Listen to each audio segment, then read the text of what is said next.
चलो बच्चों, let's read the following question.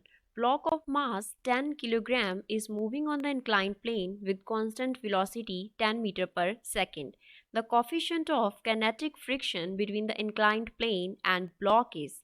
तो क्वेश्चन में क्या दिया गया है, इंक्लाइंड प्लेन दिया गया है that is making angle of 37 degree with the horizontal. तो जो ब्लॉक का वेलोसिटी है वो 10 मीटर पर सेकेंड है and it is a constant velocity, means time के साथ इसका वेरिएशन नहीं हो रहा. ब्लॉक का जो मास है that is 10 kilogram. Find out क्या करना है, coefficient of kinetic friction find out करना है जो इंक्लाइंड प्लेन एंड ब्लॉक के बिटवीन होगा. First option is 0.57, second is 0.75, third option is 0.5 and fourth option is none of these. So before solving this question we will talk about the key concept of the question कि इस question का base क्या है. तो इसके लिए हमें मालूम होना चाहिए that what the frictional force is.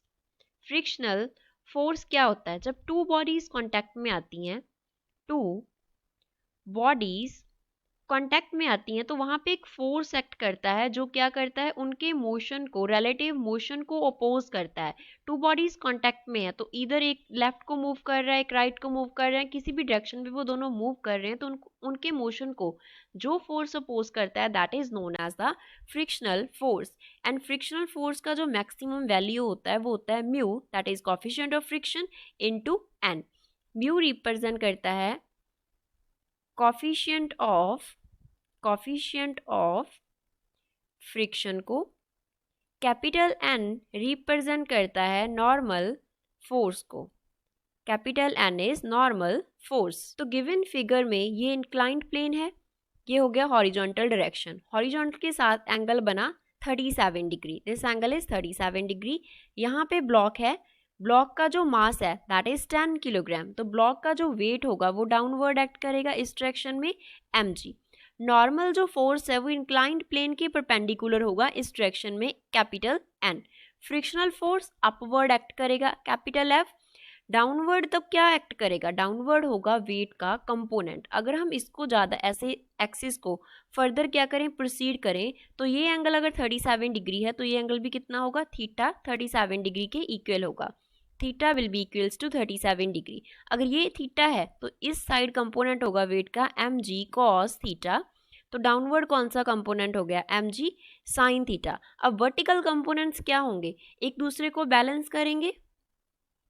Vertical components जो होंगे that will balance each other.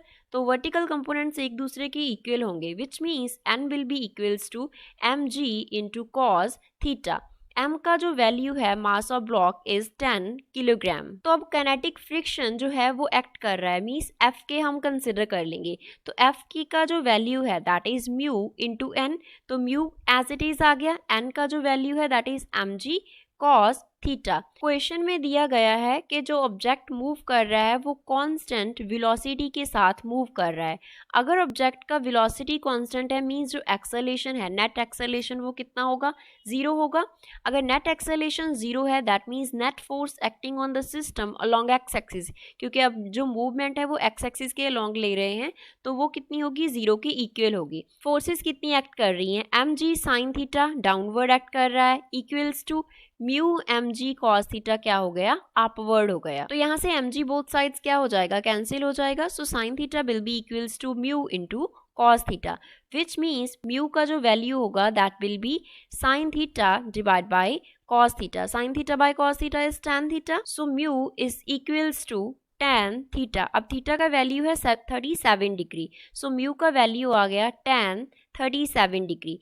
tan 37 degree का वैल्यू फर्दर हमारे पास होता है 3/4. तो 3/4 को हम कैसे लिख सकते हैं, 0.75.